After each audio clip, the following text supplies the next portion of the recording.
Good morning from Cynthia Rose Healing Art Sanctuary in snowy Colorado. Okay, so I made a little thing. All right, so I'm going to read this. Good morning, Sheldon. So I wanted to talk at the beginning of every video about what my intention is for doing the daily alignments. So I wrote it out to make it easy for myself. My intention with integrating a daily alignment practice into our lives is to align us with the potential of having a more empowered, conscious impact on our own experience by engaging mindfully in a co-creative process with the unified field in a coherent fashion. The vastness of our human potential is astounding, and when we transcend limiting beliefs and programs, we can notice that by using a combination of intention, intuition, and imagination, we are able to effectively open a conscious dialogue with the external world and thus impact our own experience in a conscious way. Remember, you are a co-creator in your experience. What you choose to have resonance with within yourself will be reflected back to you in the relationship you have with your external world. So, what do you want to create today? Morning, Sheldon. You're the only one on here. Oh no, okay, we have David too on here. Good morning. Okay, so I brought a friend with me because he was my cuddle buddy last night. It's a polar bear. He doesn't have a name yet, if anybody wants to name him. Yes, I'm a grown-up and I like stuffed animals. Well, I'm kind of grown up. So, the first thing that I wanted to talk about, because maybe some of you who watch this, either now or later, have the same struggle. Because for me, it does feel like a struggle. I don't feel well rested when I wake up in the morning. I don't want to get out of bed. I feel like I feel sluggish a lot of the time. I feel uninspired to get up, even though I have all these great things to do. So, and you know, I was thinking about it this morning when I woke up and was feeling that way. And, you know, I've had periods of time in my life where it has felt easier to, you know, kind of come out of my bear cave in the morning. And I was thinking, you know, I wonder if maybe there's an aspect of me that's a hibernating bear or something. You know, that could be useful. I'm just going to move that back a bit because I keep kicking it. I don't know. And I was thinking about it back on my life, and it's been like that for a really, really long time. Hi, AC. And there's got to be a solution. So I wanted to share this with you because this is going to be a practice that I'm going to engage with for myself. And maybe if there's any of you that feel the same way when you get up in the morning, you can do this with me. So now going forward, every day, I may even write them out, but I'm going to have a list or a series of affirmations that I can offer to myself and my field, and any parts of me that are entangled into whatever that is that's causing that not wanting to get out of bed in the morning. So I'm going to see if I can rewire that for myself, because it's been a struggle for me as far as I can remember for most of my life. Like I remember as a high school student, I mean, it's pretty common for teenagers to have difficulty hopping out of bed in the morning and wanting to get on the bus at 6:20. But, you know, I remember my dad always having to come in and wake me up, and I was, you know, running for the bus and that kind of thing. And then there's other people. I really envy the people who can hop out of bed in the morning and they're all fresh and, you know, different than that. So every morning going forward, I'm going to have some kind of a practice, you know, in the moment that I wake up, to encourage a rewriting of the code and program that seems to be causing this pattern of wanting to just pull the covers back up and stay in bed for, you know, sometimes I don't want to get up, and I think about staying in bed for hours. I don't, and this daily practice actually helps me with that. So I have an accountability tool now. You know, I don't have a job that I go to. So, you know, back in the day when I had a job, that sucked, but so okay, so that's something that I wanted to share with you, because if any of you want to join me in that, and we can kind of keep tabs on that in the, you know, in the comments on the videos and that kind of thing. So I think that'll be fun. So if anybody wants to name the polar bear, he is perky in the morning. He got cuddled all night, so he's happy. So, okay. Aw, Sheldon wakes up for this. Yay! I know this has really helped you get up in the morning too, which is good. And yeah, I mean, I think I have a little bit of judgment on myself for that too. I tend to stay up really late at night, and I'm rather productive in the second half of the day. It's just the way that I am, and that's okay. But I would like to rewire that, and I would like to wake up in the morning feeling fresh and ready and excited about my day, and vibrant. You know, I was thinking about life force. So, you know, what do we need to feel like we've really embodied that life force? So those are some of the affirmations that I'm going to come up with, and I'll when I come up with them, I'll put them in the comment on this video, so those of you who are following this can check it out, and we can do these affirmations together if it feels useful. Because starting your day out with a really perky attitude feels, I don't know, it feels useful to me, you know. And I think having goals, maybe specific goals for the day, would be helpful. So that aside, I wanted to share that. That's 6 minutes of my video already, which is hilarious. So good morning, Sarah and Melanie and Tani and Ashland. Good morning. Thank you for joining. So I was thinking today about that, but also there's so many things that are happening, and part of the reason that I have trouble getting up sometimes is I wake up in the middle of the night and my brain is doing a lot of work.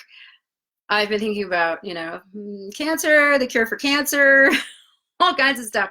But forgiveness is the thing that I would like to touch on today, okay?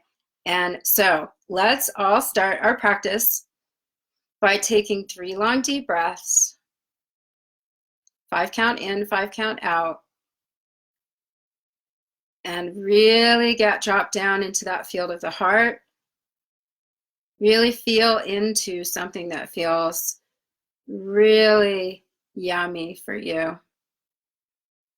Maybe think of someone that has been a teacher for you. And sometimes our teachers bring us the hard lessons. And if you can go into a place of gratitude for that, that would be a really good start to what we're about to do. Okay, so I feel yummy. Hopefully you do. And the idea behind this, dropping into the field of the heart, is to see our experience through a more unified and coherent lens, where we're not operating in the polarized, you know, judgmental viewpoint of the mind. Okay, so we're going to view all of this through the field of our heart, and that's a good start. If any of you feel like your energy's kind of popped out and scattered out, breathe that in now. Okay, and you can just kind of go up into your mind's eye. And notice if your energy's kind of chaotic or scattered, and through intention alone, just draw that in and then back in, bring it in nice and close. Let's bring our fields in nice and close today, okay? So let's be about a foot out in our fields and make that a really nice, yummy egg of light, whatever color you see. Today, it's interesting, when I do this daily practice, I see different colors. For me, I'm seeing a really beautiful pale pink, which makes sense because the pale pink is a color that we associate with the high heart, the compassionate heart, which is right, you know, basically where I'm wearing my cross. Okay, so imagine being all glowy, okay, and really feel that feeling of love and gratitude. Okay, so today, when I'm finished my video, my gorgeous ex-boyfriend is going to come over and help me with a handyman project that I didn't want to be completely responsible for, and he agreed to come over and help me with this project. And this is a man who was a part of my experience last year, and we had some beautiful times together, and then we needed some time to heal. And in that space of being willing to let go of the BS, and again, I'm keeping it child appropriate, you know, for both of us, because if he was holding on to things, he wouldn't be showing up being kind to me, you know. I had to be willing to let go of the hurt and the stuff around that, you know, and it was legitimate. You know, I validated myself in all of that, but you know, I'm not going to stay in that, because there's no space for friendship. There's no space for moving forward when we don't choose to forgive those things. And ultimately, what are we forgiving? You know, sure, we're forgiving the other person, but we also need to forgive ourselves, you know, for the choices that we make to put ourselves in a position where, you know, things go sideways. You know, we're responsible in a co-creative process always. It's never one person that's responsible for stuff, you know. And I'm really, really grateful. I don't know if he'll watch this video, but I'm really grateful to him for allowing me to still be a part of his life, because I love him very much, you know. And that's more important than the egoic crap that we hold on to. You know, life is short, and this man is important to me. You know, who he is here and now is important to me, and who he has been to me in other lifetimes is also important to me. That soul is, you know, he's a beautiful, beautiful person, and I want him in my life. So if I wasn't willing to be forgiving, the point is, then that wouldn't be happening. You know, if I chose to hold on to the hurt and pain and feel bitter and angry, there'd be no moving forward, and there'd be no opportunity for something different to blossom and grow. You know, and ultimately, when we have, okay, so if you have people in your past who have hurt you, okay, you've made the agreement to have the interactions with them that led to that.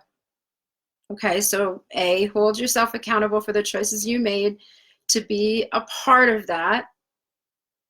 Okay, and B, see them as a reflection of something inside of you that you were working to heal or learn about yourself, and that they are your teacher. The people that come into our lives, that do the things that hurt us, are teaching us. It's our choice as to whether or not we're going to learn from it. But if your soul, okay, so there's a book called The Little Soul in the Sun, and it's written by Neale Donald Walsch. And it's a beautiful children's book, beautifully illustrated, and it speaks to the expanded viewpoint, you know, God's view, I guess, Creator's view of why we do the things we do. And it speaks to why forgiveness is important. And, you know, if you think about what this experience is, that we are these beautiful souls that are all perfect and pure, perfect love. We agree with one another to come down to earth and embody in these fascinating bodies and meet one another here and do the things together that we agreed upon before we came into the physical world. And so if one of the things that I need to learn in the progress and evolution of my own soul is truly understanding the gift of forgiveness, then I'm going to have people that will come into my life that are going to be my teachers, okay? And they're going to give me things that I can learn how to forgive. And I've had a good number of them. And I'm sure that I have given other people reasons to need to forgive me as well. It's not one-sided, you know, and perhaps there are things that I need to ask for forgiveness for in the dynamic that I spoke of earlier. You know, and I have. So what do I want to say about that? Okay, so let's, for all of you who are watching now or watching later, think of someone in your experience who has caused you pain through their own free will choices, and breathe into your heart. And it may not feel very good to think about them. I understand. It's okay. Breathe into your heart and understand that this person, this beautiful, perfect soul, showed up in your life because you asked to learn. what it means to forgive. Okay? And in the book, the little souls are having a meeting, and God or creator, whatever word you prefer for that, okay? They're having a conversation, and God is witnessing all of this, and they're talking about how, the little soul is very excited. Okay, the two little souls are having a conversation, and the little soul is very excited, and he wants to learn what it means to be forgiving. He's so excited, but how will I learn about what it means to be forgiving if I don't have anyone or anything to forgive? And then he's all disappointed. And this other little soul shows up, and she says, I'll be the person. I'll be the one to give you something to forgive. And the other little soul says, why would you do such a thing? Why would you make yourself so small and so dense and dark that you would do that for me? And the other little soul says, because I love you. You've done the same for me. We've done this over and over. Don't you remember? So they come down to earth. And the agreement is that the little soul has to remember and has to forgive, because if he doesn't, then he will forget not only who the other little soul is and their perfection, but he'll forget who he is too. And then it will take them a long time to remember who they are, the truth of who they are. So if you have anyone that you're holding a grudge against, that you don't feel forgiveness for yet, it's okay. Okay? This experience is painful, and we do hurt one another here. And sometimes we hurt one another on purpose. That's a little harder to forgive, I understand. But if you can be grateful for yourself in the growth that you've experienced and the choices that you've been able to make and the things that you've been able to learn because you've had an experience of being hurt, then that space of gratitude is the fertile ground upon which forgiveness can grow. You cannot have forgiveness without gratitude. It doesn't work that way. They come hand in hand. So I don't know really what more to say about that, because everybody's experience is very individual and unique. But what I will say is, if you have anyone that you need to forgive, including yourself, it is really, really important to look at doing that. Okay? Because all of these things that we hold on to that are the suffering, okay, the victimhood, all of that stuff can make us very unwell in all the ways. And it can also create a lot of distortion and unhealthy relating in our experience with not only ourselves but with other people. And it, these things tie back into core wounds. So if we're not working on these core wounds and we're not working through these things in a graceful way, we're not living in our full and greatest potential here as that perfect love that we are.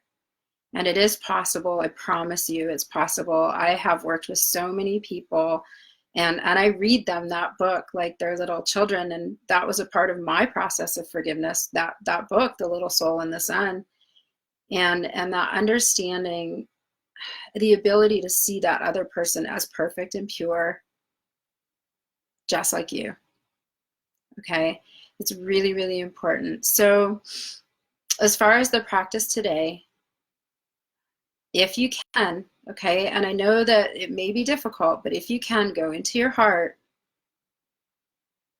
and think about some things that you can be grateful for in relation to the experiences that you've had with the people who have caused you pain, who have been part of painful experiences for you.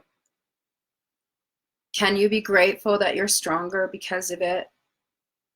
Can you be grateful that you're more compassionate and kind because you've been hurt? What can you be grateful for in that? And in that space, can you see that person as your teacher with some kind of grace and gratitude? And in that space, forgiveness is it just exists. So really breathe into that. Good morning, everyone. So forgiveness isn't easy, and it doesn't happen because you've said you've forgiven someone. It's a process of finding the truth in that within yourself. And again, I say this now in every video because I remember, if any of you are having trouble with forgiving things, and you know, a lot of us have things from our childhood that are, you know, I was fortunate to not have really horrible things in my childhood that I needed to learn how to forgive, but I know I've worked with people who have, you know, and first we have to validate the experience. That's important, you know, and it's really, it can be a long process, but I've watched people go from being angry and bitter and hateful and I'll never forgive them and I'm never gonna, to within a 3-hour session understanding how and seeing things very differently. And when you do that, you set not only yourself free, that's number one, you set that other soul free from playing that role for you. And I can talk more about the roles we play and how we entangle in and how we can release one another from those, you know, karmic agreements in another video. So I hope that this talk, teddy bear talk, oh, that's great. That might have to be a thing. He likes it. Hopefully this teddy bear talk was useful to you. And if anybody wants to reach out to me privately because you're working through something and you need some help, again, I have openings in my schedule and I'm really good at this, okay? I can help you, I know I can. And that freedom that you have once you unlock those places that are entangled into that stuff, your life looks a lot different, okay? I know I've gone through the process. I have done the work. I get it, okay? The reason I'm good at what I do is because I've done the work myself and I'm constantly doing the work myself. And I'm deeply grateful for all the people who've shown up in my life, no matter what role they've played. And in that there's not even any forgiveness necessary, really. So hopefully that made sense to all of you. And hopefully if any of you do have things that you need to resolve in your experience, you feel guided to reach out to me and work with me in session, because it's so important to move beyond these things that hurt us, you know, and feel really truly empowered in our experience here. It's possible, I promise, but you have to do the work, okay? So I love you all so much. If you are here in Colorado or anywhere where there's all this sparkly, fresh snow outside, go outside and play like a kid. It's so much fun. I'm probably gonna do that later on today. So enjoy your day, and thank you so much to everyone for your valuable time today, for joining me here, and I will see you tomorrow at the same time. I love you all so much. Have a great day. Bye.